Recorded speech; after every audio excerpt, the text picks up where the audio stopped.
Historia ya taifa lolote huandikwa na matukio yanayobadili mwelekeo wake. Mnamo mwaka wa 2024, Kenya ilishuhudia kizazi kipya kikisimama kidete kudai mabadiliko nchini.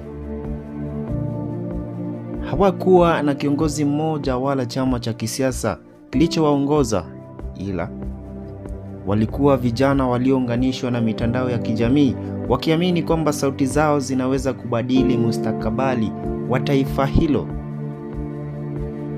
Na kilichoanza kama mjadala mtandaoni kuhusu mswada wa fedha wa mwaka wa 2024 kilikuwa na kuwa harakati kubwa za kitaifa zilizotikisa nchi na kuvutia macho ya dunia.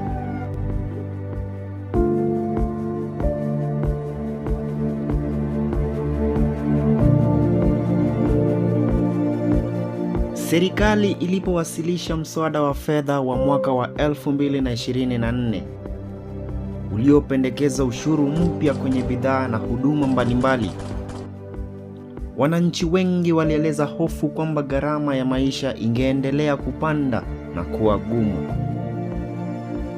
Na kwenye mitandao ya kijamii ikawa uwanja mkuu wa kuhamasisha wananchi wenye hashtag Reject Finance Bill 2024. Na zilienea kwa kasi, huku vijana wakipanga maandamano ya amani katika miji mbalimbali. Na maelfu ya wananchi waliojitokeza kwenye miji mbalimbali zikiwemo Nairobi, Mombasa, Kisumu, Nakuru na Eldoret na maeneo mengine, wakiitaka serikali isikilize kilio chao.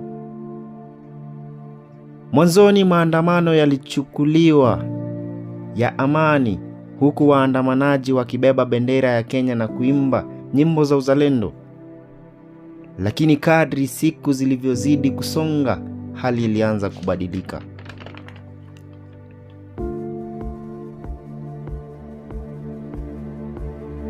Mnamo tarehe 25 Juni mwaka wa 2024, ilikuwa ni siku ambayo wengi hawataisahau.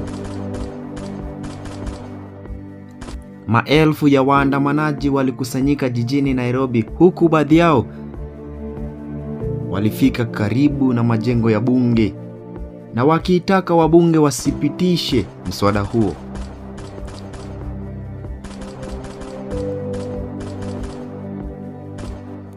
Baadaye siku hiyo kulizuka makabiliano kati ya baadhi ya waandamanaji na vikosi vya usalama, na ripoti mbalimbali zilieleza kuhusu vifo, majeruhi na uharibifu wa mali katika maeneo tofauti nchini.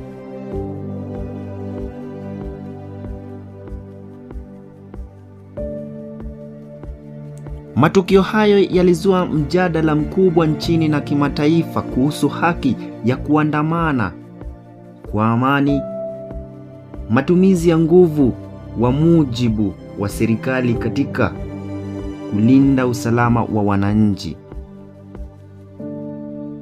Na baada ya shinikizo kubwa kutoka kwa wananchi na kwa wengine, ulikuwa ni mwanzo wa safari mpya wa kutafuta uwajibikaji.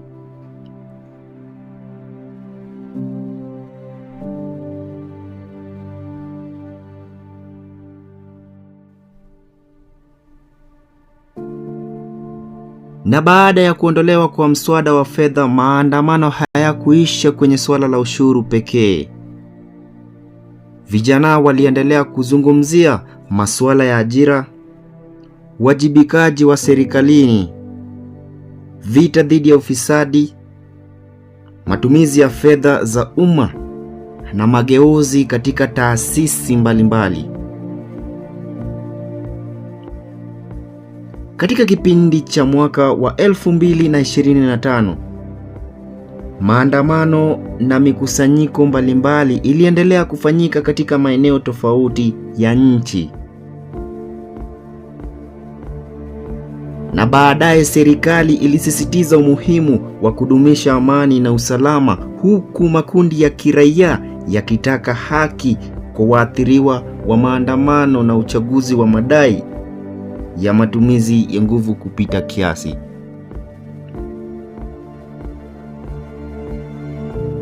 Na wakati huo huo, mjadala kuhusu nafasi ya vijana katika uongozi wa taifa uliendelea kushika kasi.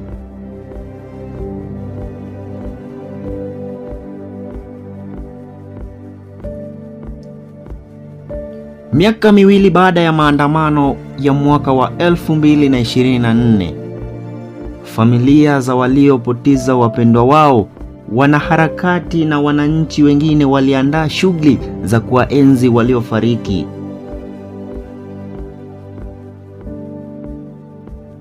Na maadhimisho hayo yaliambatana na mijadala kuhusu haki, maridhiano na mustakabali wa taifa.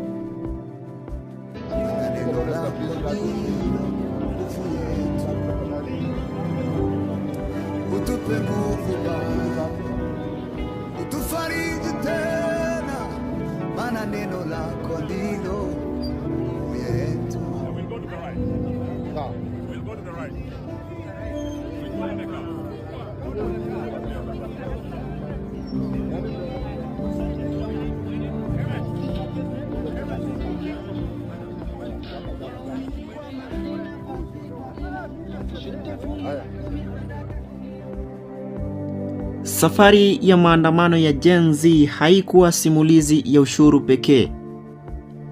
Ilikuwa simulizi ya kizazi kilichotaka kusikilizwa. Ilikuwa ni simulizi ya taifa lililojikuta likitafakari kuhusu demokrasia, uwajibikaji, uchumi na nafasi ya vijana katika ujenzi wa Kenya ya kesho. Wapo wanaoyaona maandamano hayo kuwa ushindi wa ushiriki wa wananchi katika demokrasia. Wapo wanaoyaona maandamano hayo kama ushindi wa ushiriki wa wananchi katika demokrasia. Ila wapo wanaosisitiza umuhimu wa kulinda amani na utulivu wakati wa kudai mabadiliko. Bila kujali mitazamo tofauti, jambo moja halipingiki. Maandamano ya mwaka wa 2024 yaliandika ukurasa mpya katika historia ya Kenya. Na pia urithi wake utaendelea kujadiliwa na vizazi vijavyo, kwa sababu historia haiandikwi na viongozi pekee, bali huandikwa pia na wananchi wanaodhubutu kuinua sauti zao.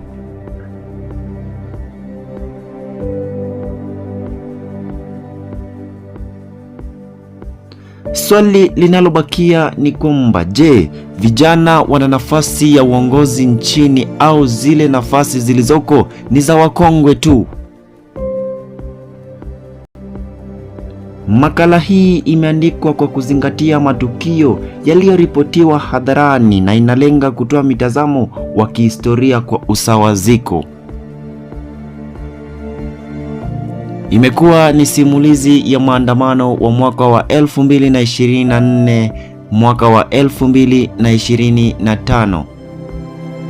Na imekuwa ni simulizi iliyo na maswali tata yasiyokuwa na majibu ya haraka.